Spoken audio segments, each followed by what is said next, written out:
ह्या घेतल्या आपण लाल मिरच्या. त्याचे गेटर तोडून घ्यायचे, असे गेटर तोडून घ्यायचे, मिक्सरमध्ये टाकायचे. गेटर तोडायचे आणि मिक्सरमध्ये टाकायचे. हा एक लसणाचा गाठा. लसणाचा गाठा पूर्ण आणि तो घेतला आणि हे गेलं लसणाच्या मीठ.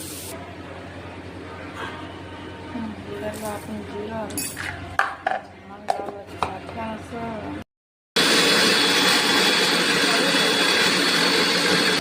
हा पण मग झाला ठिसा तावा. हे टाकलं तेल, हे टाकायचं असं घेतला ठेसा. हा घेतला असा भाजून लाल लाल झाला ना हा लाल मिरच्याचा ठेसा.